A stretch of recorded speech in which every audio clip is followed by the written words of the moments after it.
Hello everybody and welcome back to another Doctor Who Big Finish audio drama review. In today's review we're going to be taking a look at a release from the Big Finish back catalogue as a part of the Lost Stories range. It is the 6th Doctor and Perry story, Point of Entry, as originally penned by Barbara Clegg and written and adapted for Big Finish by Mark Platt. This release originally came out way back in the April of 2010 and is still available to purchase via the Big Finish official website, although exclusively by digital download as the physical CD is now out of print. The general reception that I've gathered about the Big Finish Lost Stories range is that it is a little bit of a mixed bag. You have some rather well-known stories in there, the likes of The Nightmare Fair and Mission to Magnus, although from what I've heard, they generally aren't the most popular stories in the range when it comes to the likes of actual strength being a good story. But then you have other episodes that, quite frankly, I've never even heard of, some of which featuring the 6th Doctor as well as the 5th Doctor, and I do believe there is a few 7th Doctor stories in there as well. But that is always quite exciting with Big Finish releases because there is such an immense back catalogue. There is always going to be stories that you don't really know much about, and that is one of the cases for me here, as I've got absolutely no idea what Point of Entry is going to be like. I think Point of Entry might actually be my first ever voyage into the original run of Doctor Who Lost Stories. That, or the ones that I have previously listened to, simply haven't stuck in my mind. The line has recently seen a little bit of a resurgence with the likes of The Mind of the Hodiak, as originally written by Russell T Davies and adapted by Scott Handcock, as well as a number of 4th Doctor stories in there as well, the likes of The Return of the Cybermen, and a number of other projects coming over the next few years. I don't know if other physical CD Big Finish collectors will relate to me with this one, but basically over the past few years I've tended to have a series of Big Finish audio dramas that I kind of collect on the side when and where the sales happen. I don't listen to them when I actually purchase them, I just purchase them knowing I will get round to them at some point, and more than often I rely on those releases to get orders above £50 in order to get free postage, because let's face it, if you can spend £4 on an audio drama as opposed to £4 on postage, then that's a better deal, surely. From what I recall, the Lost Stories range has kind of been that thing that I've relied upon to get postage over £50. That or the Gallifrey box sets, which I've also been kind of collecting on the side for quite some time now. Point of Entry is a story that really intrigued me for two simple reasons. It's not a part of the original well-known Season 22B stories that I've previously mentioned, the likes of The Nightmare Fair and Mission to Magnus, as well as the fact that this is a story that sold out very quickly on physical CD before I even noticed that the line was going out of print. And that can normally mean one of two things. It's either a rather forgotten about story that simply wasn't pressed to as large a capacity the likes of the other stories within the range, or it's a hidden gem, which is one of those stories that you really need to get round to at some point. I found the release for rather cheap recently, so decided to give it a go, and I'm really glad I did. The beautiful thing about the 6th Doctor and Perry stories at Big Finish is that it's a very clear presentation of how much the 6th Doctor has evolved on audio drama, seeing the 6th Doctor and Perry's dynamic taking a much more warm and friendly route, which Colin Baker and Nicola Bryant aimed for in their last few stories together whilst on TV, and it really works. The fact that this story is also formatted as if it was a part of Season 22 being broadcast also makes this episode feel really nice and warm, and something that gives me a lot of nostalgia. It's basically set roughly around 2 1-hour parts and allows the story to gain momentum in a really natural way without needing to have cliffhangers every 25 minutes, the likes that you get to see within the Big Finish monthly range. Barbara Clegg initially submitted this story to the BBC as a rough 1-page draft. This has then been adapted by Mark Platt and approved by Clegg herself. Because of this, I think that the story really faithfully feels like a classic Doctor Who serial from the mid-80s, which tries to do something a little bit darker and more surreal. There is a person trapped in gallows with his tongue ripped out in the very early half of this story, as well as various themes to sacrifice throughout, which gave the episode a very high stakes, as well as making me think of some of the more popular 6th Doctor TV stories, such as Vengeance on Varos, which use violence a little more prominently than other Doctor Who stories, and as I've mentioned throughout quite a number of Doctor Who reviews, I really do love when Doctor Who goes dark. I do also like that this story has a historical setting. The TARDIS lands within the Elizabethan age, 1590 to be exact, and Kit Marlowe is writing plays, but he isn't famous just yet. Meanwhile, the Doctor and Peri have been tracking a rather vocal asteroid,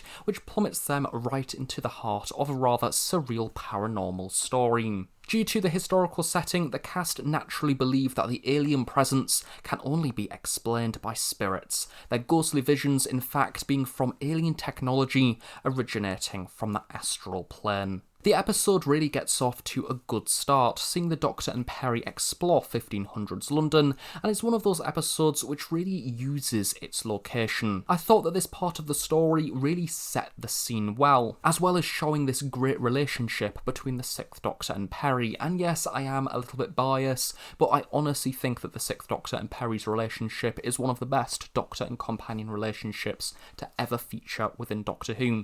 Yes, it can be a little bit turbulent at times, especially within the TV show itself within the early half of season 21, but at the same time there's lots of charm within this relationship. It's more complex than a simple doctor and assistant role. If anything, the story kind of reminded me of a 1960s pure historical, seeing the protagonists caught between a plot to unite two parts of a knife, which shall lead to endless power and all knowledge, which naturally is something that Kit Marlowe very much wants when writing his brand new plays. Velaeth is a superb foe for the story, and a great embodiment of the forces which the Doctor must face. Again, this allows for some opportunity to let the more gruesome aspects of the plot shine through, with Velaeth slowly being drained of life force throughout, seeing his body effectively decaying. I love the fact that the initial cover art was meant to be a lot more gruesome, however it was needed to be toned down. There is a little part within the second instalment which I did kind of question as a listener, with the Doctor and Peri believing that Velaeth is dead, despite him rather defeating death throughout the entirety of the story so far. It was one of those moments where I kind of thought, well, he's clearly some form of a mortal being with some things going on that is keeping him alive, because he doesn't particularly look the best. He looks a bit skull-like and decrepit, but for some reason the Doctor and Peri decide that a fire basically puts an end to him, which I did find a little bit odd, but hey. Mark Platt has written the 6th Doctor and Peri superbly. Nicola Bryant is given the opportunity to pretend to be the Queen within Part 2, which was a lot of fun, providing a more light-hearted element to an otherwise rather dark story. But the stakes still remained considerably high. It didn't take away from the drama. Again, the whole theme of theatre and playing roles put me into the mindset of a 60s historical episode, with the Doctor and his friends really getting involved within the action. There is also a really lovely and rather imaginative moment as Peri is caught within the astral plane high above the London sky. It's very eerie and isolated. The sound design really evokes this haunting style, which actually, come to think of it, is really lovely and fitting, given that I'm listening to this episode around Halloween, so it's a perfect winter listen. I can imagine listening to this on a cold winter's evening with the rain pattering on the window outside. It's very atmospheric. And I've just realised, yes, I am filming this review in October. I've got absolutely no idea when it will actually be going out. I found that when I listen to Big Finish at this point, regardless of it being a new release or a past release, I may as well do a review of it whilst I've got some spare time. I think that is the joy of filming these reviews or moving these reviews over to the audio form as opposed to being in front of the camera, because it allows me to do more reviews of more varied Big Finish content, as well as still being able to fit in Big Finish in my life, which is slowly starting to fill up with more and more scary, dull, adult things. So anyway, back onto the story itself. I think it's no surprise what's coming up next, especially if you are a regular viewer of these Big Finish reviews. Colin Baker, as always, is a pleasure to listen to on audio. His performance I always find incredibly comforting. He's a Doctor with so much confidence and intelligence. There is a particular moment where he is being tortured for information, but the Doctor refuses to show pain. Despite him being in a rather tricky situation, he still has that power. And it's not like Big Finish have simply just flipped the personality and made 6C simply an easy, happy Doctor, juxtaposing his often angry or arrogant TV personality. 6 still has those sharp moments, such as in part 2 when he's trying to figure out what's going on, but Perry keeps asking questions and he gets a little bit frustrated. He can be quite a difficult incarnation, but one who has good intentions. When Perry gets into a little bit of a difficult situation, he is on it immediately, deeply caring for his friend. The fact that in the production of this story, when the initial interrogation scene was being drafted, Barbara Clegg herself asked for that scene to be toned down a little bit, made it as if the Sixth Doctor had more power within that moment, and I think that definitely gave the episode that 80s authenticity. Colin really does carry each scene as the Doctor, and I think that is perhaps the difference between the TV portrayal and the audio drama portrayal, the fact that there is more time actually dedicated to exploring the Sixth Doctor's personality and actually explaining why he acts how he does, because he's a very confident Doctor and he's very bold as the person of who he is. He is sure of who he is as a person, unlike other Doctors who perhaps are either running from their identity or they're trying to find themselves. I think the Sixth Doctor is very confident with the role that he has, and he comes into these situations and simply wants to put things right. I think that perhaps on TV they did try to do that, however they really didn't allow enough time to actually explore that side of his personality, or it wasn't necessarily written in the most effective way. Something else that has really allowed Old 6C to flourish on Big Finish is the characters that he is surrounded by. His companions are incredibly strong, or at least his very early companions I think have also equally strong personalities. The fact that we get more time spent with Perry and the Sixth Doctor, as well as the genesis of these excellent new Big Finish companions, the likes of the incredible Evelyn Smythe and Philippa Jackson, Constance Clark, all very different companions, all of which challenge the Sixth Doctor in different ways, and subsequently when we have these stories that throw up these challenges, it really does allow Colin Baker to seize the script and really use it to drive the Sixth Doctor's personality into the Doctor that he always should have been on TV. However, his era was sadly cut too short, so we never got to see it fully formed on our TV screens. I've said this a number of times on Twitter, however, when you compare all of the regeneration sequences together, to me, at the end of the Caves of Androzani, when 6C appears immediately after the Fifth Doctor's regeneration, you have a Doctor instantly formed. Colin Baker is there, he looks directly down the camera, and the Sixth Doctor is present. I think that he is perhaps one of the only Doctors where you instantly see that incarnation's personality right there and then from scene 1.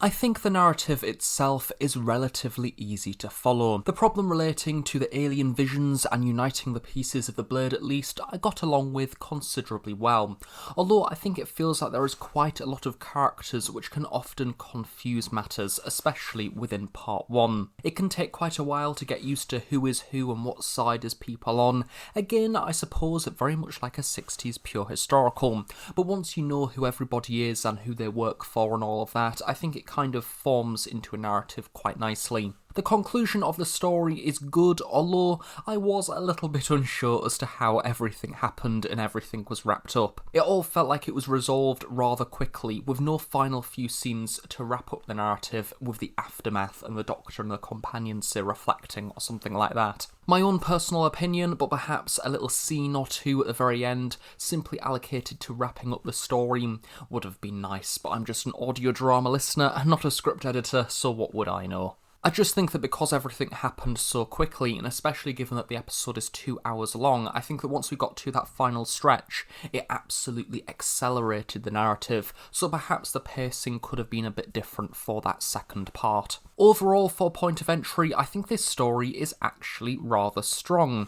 I love how it evokes the style of TV 60 stories, whilst also clearly presenting the incredible developments which have gone into shaping 6C on audio. This is one of those releases which really shows off the strengths of this TARDIS team, and I thoroughly enjoyed both Nicola Bryant and Colin Baker's performance throughout. If you like historical stories which integrate extraterrestrial elements, hauntings, and the unexplained, I think this episode will be a great one to listen to. But also, due to this episode's rather heavy reliance on the period setting, I also think it will be a perfect one for fans of 60s historicals.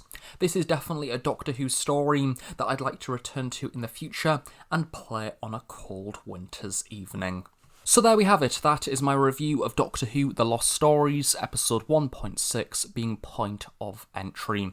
Overall for this release, I really did enjoy reviewing this episode actually and discussing the Sixth Doctor and how much he has expanded on Big Finish to become an incredible Doctor within the audio form. I think that this story is a lot of fun, it very much embraces the setting that it is within. I definitely recommend if you are someone who's wanting to listen to this story, maybe listening to part 1 and then leaving it a day and then listening to part 2. I think it's one of those stories that if you listen to it all within one sitting, it might be a little bit much, especially given that this is split into 2 1-hour parts as opposed to 4 25-minute to 30-minute parts. As I've also mentioned throughout this review, I think especially towards the end, perhaps the casting overall and the various characters and the speed at which the conclusion goes can be a little bit overwhelming, so I think perhaps the pacing of the story could have been adjusted ever so slightly, but it didn't really detract overall from the listening experience. So thank you very much for watching this review, I really hope you have enjoyed it. I know when I last taken a look at an older Big Finish story, I think it was 1963 Space Race, and that caused a nice little bit of sort of conversation. People quite enjoyed me going back to take a look at an older Big Finish release, and I might do it more in the future if I get time. So thank you very much for watching, I really hope you have enjoyed it, and do of course stay tuned on the Host Productions for more Big Finish content. Have a nice day, and bye for now.